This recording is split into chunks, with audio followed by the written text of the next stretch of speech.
Hi guys, welcome back to another exciting course on techpreneur.school, the only platform that teaches you how to be an exceptional entrepreneur in Kenya and Africa. Today, we are at JM exhibition and we are joined by our entrepreneur of the day, Josphine. Hi Ken, good to see you. Welcome to JM exhibition, a one-stop shop for you where we sell kins, ladies and menswear. Welcome. Thank you, Josphine. Pleasure to be here. Pleasure too. So guys, today for your benefit, we are going to be doing an interview. We are going to be having Josphine answer a couple of questions for us, and hopefully that should give you some idea of what goes into this kind of business that she runs here. So we are going to be doing an interview and you guys are welcome. Feel free to learn as much as you can from this interview and hopefully get some impetus for the course that is coming up. Josphine, thank you so much for having us. You're welcome. My pleasure. Right. So maybe you could begin by telling us what got you, in the first instance, into entrepreneurship. Basically, I always talk about passion. I would say passion is the thing that made me get myself into entrepreneurship. Passion. Yes.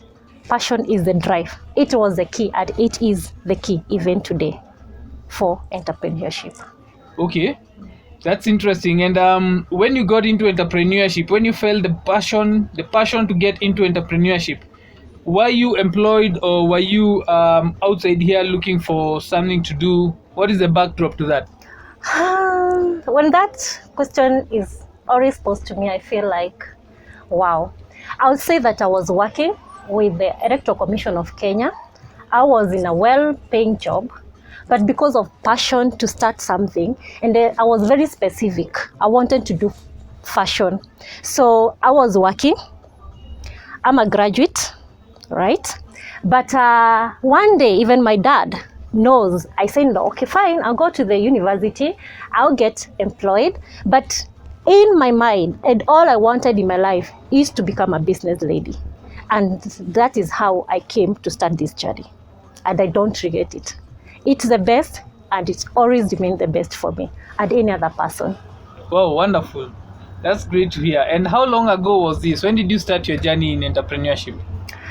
Not long time ago. I'm actually in this business for only 5 years.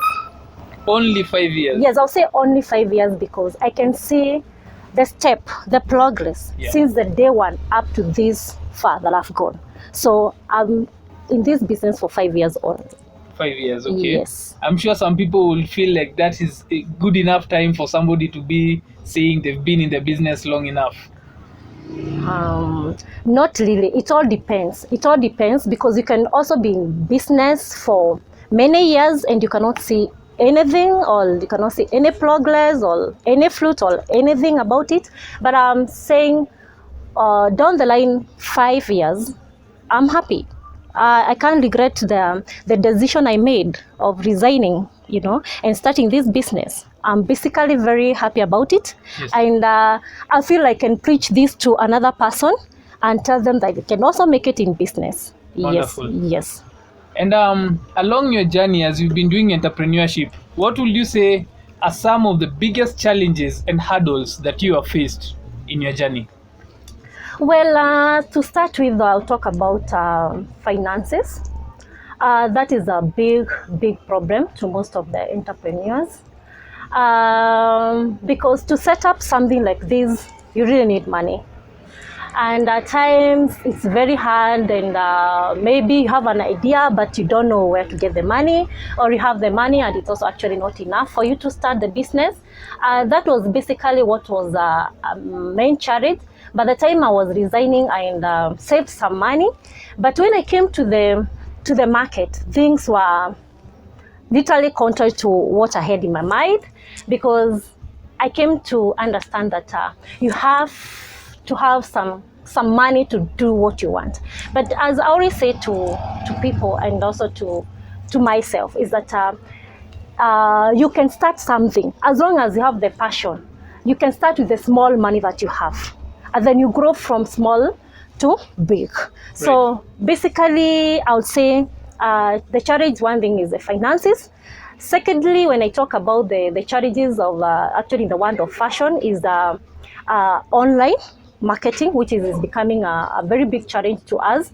You see that the prices are really bringing issues, but I always say that when you know what you're selling, you want to be shaken with the outside kind of people challenges. The other challenge that we're having is where we source these things. Like me, I get my stuff from Kampala, Uganda. Sometimes it's hard, it's hard to traveling, of course. What did I say? The source. In fashion, you might get even a photo of what has been sent to you, but when you get there, you get the charity that this is not the kind of the thing that was sent to you. Yes. So basically, that is some of the things that are the small challenges that you are getting with fashion, but it's manageable. Yeah. We say that where there's passion, commitment, and handwork, some of these challenges are just okay. Kind of something that you can manage. So it is manageable. Right. But the major thing, because with fashion, you must, like today you buy clothes, the following day, the new fashion coming, you want to trend in the best, you have already bought the stock, it is still at the shop, if not sold, you need money. I would say basically the challenge in this is finances. Finances. Right. Yes. Okay, so that's interesting to hear. I think I've heard that from a lot of other entrepreneurs. Yes. Finances seem to be a key challenge among entrepreneurs.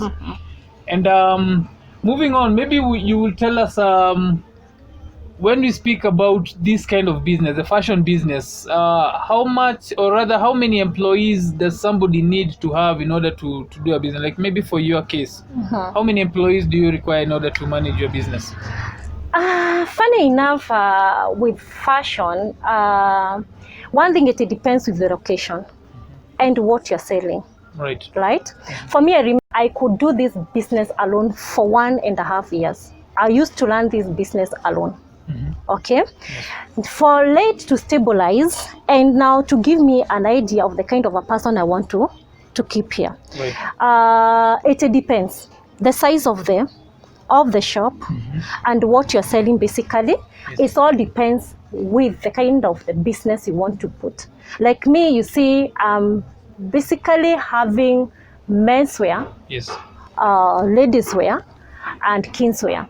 So most of the time I'm around in the evening because my shop is located at Hunter's Road, that is within the estate. Yes. So it means my clients are always available, mostly in the evenings. Right. So I don't need to have so many employees to be with me. I have only one lady who will be in for me during the day, the time I'm doing online, and basically in the evening we come and hold hands together and we are able to move as a team. So I have one employee. So basically it means the kind of a shop, the location as well, and actually the size of your business. Yes. That is what determines the staff that you need. Yes. Okay, wonderful. Yes. Thank you. Yes. So having told us about staffing, it's very interesting that another question I had is, when you're doing this kind of business, are there any machines or equipment? I know some other businesses require such things. Are there any equipment or any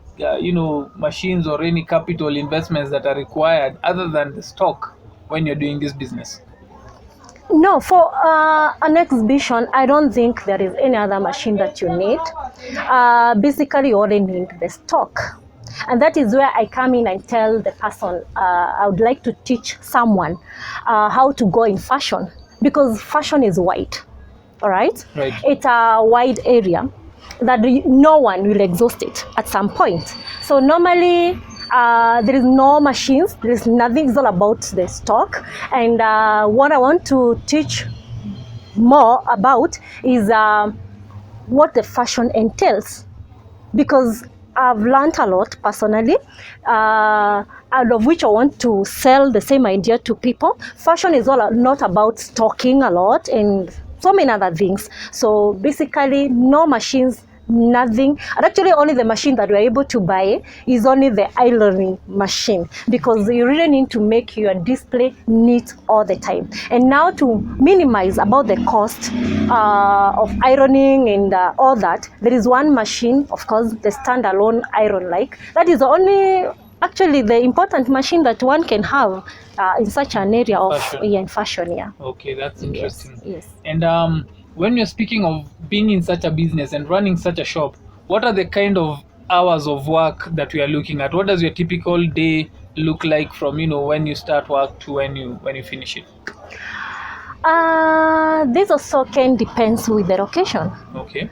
Yeah, because like now we are based in an estate, meaning that we have to work in the evening, late hours, rather than, okay, we basically open the shop early in the morning, yeah, and we close it late in the evening. Why? Because early in the morning you can get the people who are going to the work. Okay. And again in the evening, those are the same people you're expecting to pass by and check what you have. So normally we open this shop at 8. Yes. And we close it at 9.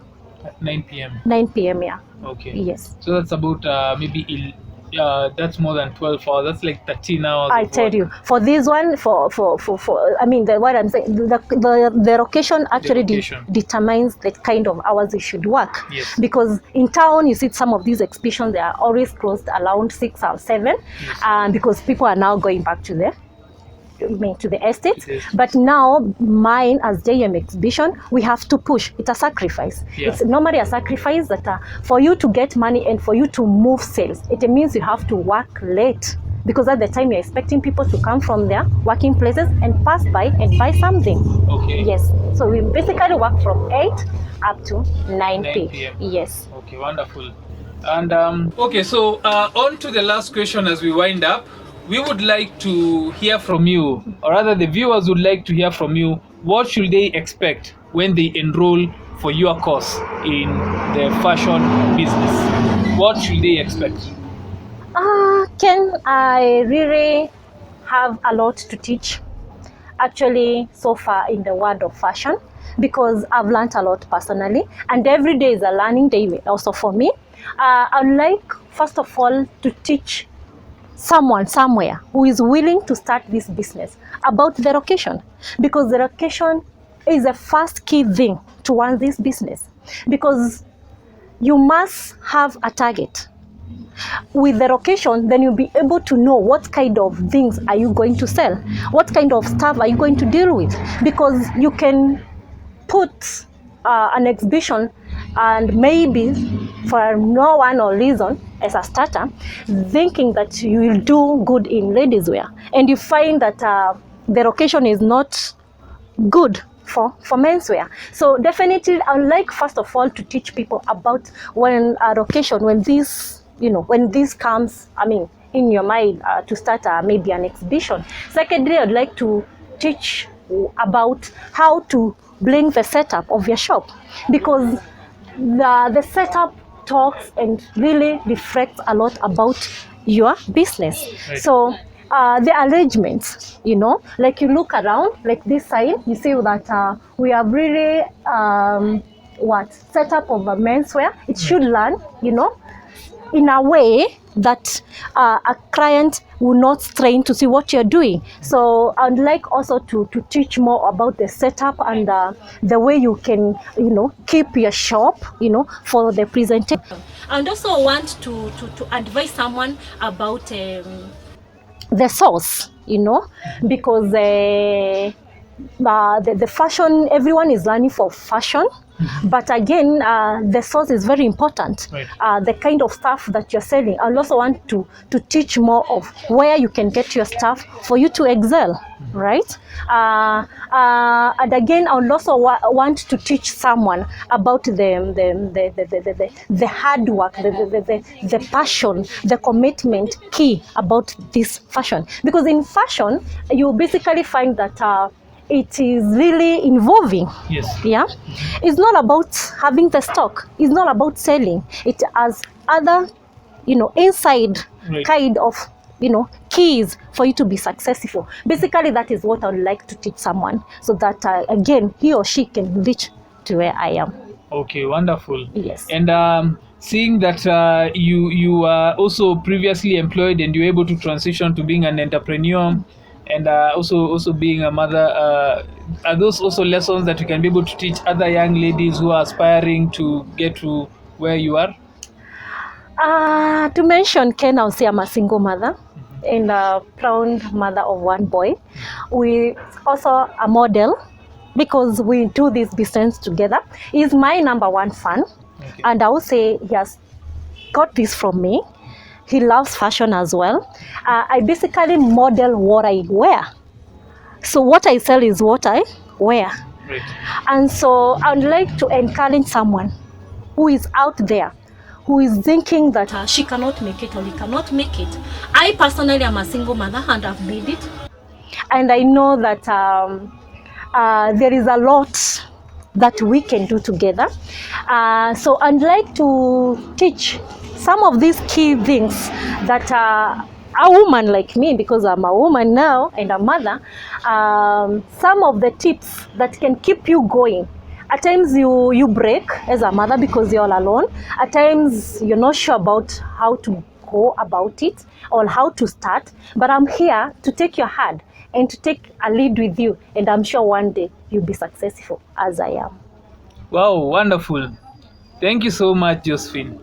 I'm sure even the people watching this are going to be really looking forward to your course. Yes. And I believe there's a lot to learn, whether it is the business aspect, how to balance work environment, and being able to transition to entrepreneurship, Yes. how to balance family life, having a child and at the same time running a business which you're personally involved in. Yes. There's a lot, folks, for you to learn. So as we wrap up this interview, I'm sure people will be looking forward to your course, and we are looking forward to seeing you in your masterclass. Thank you so much. I welcome everyone. I'm committed. I'm passionate about this.